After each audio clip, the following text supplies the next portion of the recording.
Hi everyone, welcome back my YouTube channel. आज मैं आपके साथ में शेयर करने वाली हूँ माउथ वाटरिंग मिक्स वेज अचार की रेसिपी को।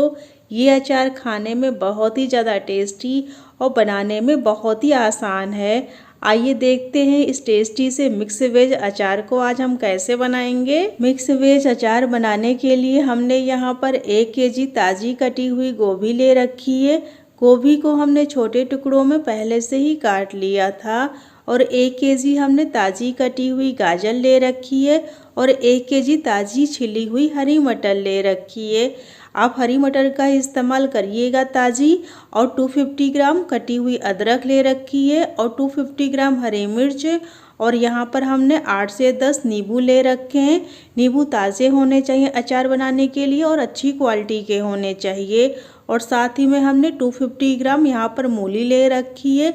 हमने इन सारी सब्जियों को काटने से पहले अच्छे से वॉश कर लिया था और इन सब्जियों को हमने बारीक काटा है, बहुत मोटे भी नहीं है और बहुत ज़्यादा पतले पीस में भी नहीं काटा है। हमने इन्हें मीडियम साइज़ में काटा है। अब हम इन सारी सब्जियों को धूप में रखेंगे सूखने के लिए।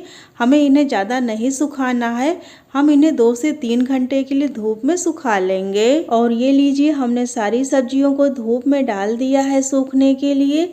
इन्हें सुखाने के लिए हमने सूती कपड़े का इस्तेमाल किया है। आप कोई चुन्नी या मलमल के कपड़े का भी इस्तेमाल कर सकते हैं।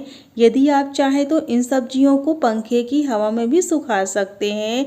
हम इन्हें धूप में सुखाएंगे 2 से 3 घंटे के लिए। हमें इन सब्जियों को सुखा करके कड़क नहीं करना है, इस बात का आप ध्यान रखिएगा। नींबू को हम धूप में रखने से पहले इसे हम 5 मिनट के लिए गर्म पानी में रखेंगे पकने के लिए। इससे नींबू का जो कसैलापन है वो निकल जाएगा। इसे हम डायरेक्ट अचार बनाने के लिए इस्तेमाल नहीं करेंगे।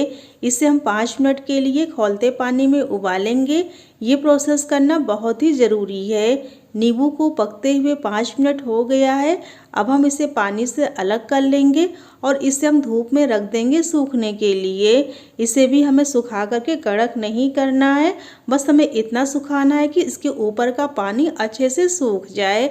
यदि आप चाहें तो इसे फैन की हवा में भी रख सकते हैं। और ये लीजिए, हमने सारी सब्जियों को धूप में अच्छे से सुखा लिया है, इनका सारा पानी सूख गया है। तो अब जो ये नींबू और मिर्ची हैं, इन्हें हम छोटे पीस में काट करके तैयार कर लेंगे। मिर्ची को हम इस तरह से 2 भागों में कट करेंगे और बीच से इसे हम छोटे टुकड़ों में काट करके तैयार कर लेंगे। इसी तरह से हम सारी मिर्ची को काट करके तैयार कर लेंगे। मिर्ची को हमने काट करके तैयार कर लिया है। अब जो नींबू है, नींबू को भी हम छोटे पीस में काट करके तैयार कर लेंगे। हमने इन सब्जियों को धूप में रखा था सूखने के लिए, इससे अचार की शेल्फ लाइफ बढ़ जाती है। इसलिए आप कोशिश करिएगा कि जब भी आप इस अचार को बनाएं तो धूप अच्छी होनी चाहिए। और ये लीजिए, हमने सारे नींबू को भी काट करके तैयार कर लिया है। अब जो हमने अदरक ली थी, अदरक को हमने चॉपर में महीन चॉप कर लिया है। यदि आपके पास चॉपर नहीं है तो आप इसे मिक्सी जार में भी दरदरा पीस सकते हैं या फिर आप इसे खल में भी कूट सकते हैं। और ये हमने कुछ अचारी मसाले ले रखे हैं पीसे हुए। पीली सरसों ले रखी है, सौंफ, हल्दी और भुना जीरा पाउडर ले रखा है। हमने इन सारे मसालों को कच्चा ही दरदरा पीस करके तैयार किया है। अब हम अचार को बनाना शुरू करेंगे। अब हम इसमें ऐड करेंगे 3 बड़े चम्मच हल्दी पाउडर और जो हमने जीरा रखा है पिसा हुआ, जीरे को भी हम इसमें ऐड कर देंगे। इसके बाद हम इसमें पीली सरसों ऐड करेंगे पिसी हुई। हमने इन मसालों को दरदरा पीसा है, इससे अचार खाने में बहुत ही टेस्टी लगता है। हमने यहाँ पर पीली सरसों का इस्तेमाल किया है। यदि आप चाहें तो काली सरसों या फिर आप राई का भी इस्तेमाल कर सकते हैं, पर पीली सरसों से अचार का टेस्ट और टेक्सचर दोनों ही बहुत ही अच्छा आता है। हम थोड़े से मसाले बचा ले रहे हैं, यदि हमें आवश्यकता और होगी तो और हम बाद में ऐड करेंगे। अब हम इसमें 3 बड़े चम्मच धनिया पाउडर ऐड कर दे रहे हैं। इसमें गरम मसाला भी मिक्स है। और रंग के लिए हम इसमें कश्मीरी लाल मिर्ची पाउडर ऐड करेंगे 3 बड़े चम्मच। ये तीखी नहीं होती, इसका इस्तेमाल हमने अचार में रंग के लिए किया है।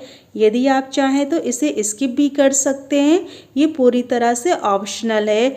अचार को तीखा करने के लिए हम इसमें 4 बड़े चम्मच दरदरी कुटी हुई लाल मिर्ची ऐड करेंगे। मिर्ची ऐड करने के बाद हम इसमें 3 बड़े चम्मच काला नमक ऐड करेंगे और 6 बड़े चम्मच हम इसमें सादा नमक का इस्तेमाल करेंगे। यदि आप चाहें तो इसमें सिर्फ एक ही प्रकार के नमक का इस्तेमाल कर सकते हैं, पर दोनों तरह के नमक डालने से अचार खाने में टेस्टी आता है। 2 बड़े चम्मच हमने इसमें हींग ऐड कर दिया है और अब हम इसमें 2 बड़े चम्मच ऐड करेंगे मंगरेल। इसे कलौंजी भी बोलते हैं। इससे अचार का टेस्ट और टेक्सचर दोनों ही अच्छा आता है। और अब हम इसमें ऐड करने वाले हैं सरसों का तेल। अचार बनाने के लिए आप सरसों के तेल का इस्तेमाल करिएगा। हमने यहाँ पर कच्चे सरसों के तेल का इस्तेमाल किया है। यदि आपको कच्चे तेल का फ्लेवर नहीं पसंद है तो आप तेल को गर्म करके उसे ठंडा कर लीजिएगा पूरी तरह से, तब उससे आप अचार बनाने के लिए इस्तेमाल कर सकते हैं। पर गर्म तेल में अचार को मत बनाइएगा, नहीं तो अचार की लाइफ कम हो जाती है। अब हम सारे मसालों को अचार के साथ में अच्छे से मिला लेंगे। अचार को बनाने के लिए हमने यहाँ पर कच्चे मसालों का इस्तेमाल किया है। यदि आपको अचार में कच्चे मसालों का फ्लेवर नहीं पसंद है तो आप मसालों को हल्का सा ड्राई रोस्ट करके उन्हें ठंडा करके दरदरा पीस करके तब आप उन्हें अचार बनाने के लिए इस्तेमाल कर सकते हैं। और ये हमने सारे मसालों को अचार के साथ में अच्छे से मिला लिया है। अचार का कलर बहुत ही अच्छा आया है। अब हमें अचार को स्टोर करना है तो हमने यहाँ पर ये कंटेनर लिया है। आप जिस भी कंटेनर में अचार को स्टोर करें, कंटेनर एकदम साफ़ सुथरा होना चाहिए, उसमें पानी नहीं लगा होना चाहिए, ना किसी प्रकार की गंदगी लगी होनी चाहिए। यदि कंटेनर में पानी लगा रहेगा तो अचार की लाइफ कम हो जाएगी। अब हम अचार के डिब्बे के अंदर इसमें हम सरसों के तेल की कोटिंग कर लेंगे। इससे अचार की सेल्फ लाइफ बढ़ती है। अचार को जार में ट्रांसफ़र करने के बाद हम इसे 3 दिन तक 1 घंटे की धूप दिखाएंगे। इससे अचार अच्छे से गल जाता है और अचार की लाइफ भी बढ़ जाती है। अचार को कभी भी आप गंदे हाथों से या पानी लगे हाथों से बिल्कुल मत टच करिएगा, नहीं तो अचार की लाइफ कम हो जाएगी। और एक ज़रूरी बात यहाँ पर यह भी है कि अचार को स्टोर करने के लिए आप कभी भी स्टील के जार का इस्तेमाल ना करें, क्योंकि अचार में नमक पड़ा है तो आपका स्टील का जार खराब हो जाएगा। इन ज़रूरी बातों का आप ध्यान रखिएगा, आपका भी अचार अच्छे से बनके तैयार होगा। साथ ही दोस्तों, यदि आपको हमारी रेसिपीज ट्राई करने के बाद पसंद आती हो तो प्लीज़ हमारे चैनल को आप ज़रूर सब्सक्राइब कर लीजिएगा। मैं फिर से मिलती हूँ इसी तरह से अपनी एक नई रेसिपी के साथ। Thank you.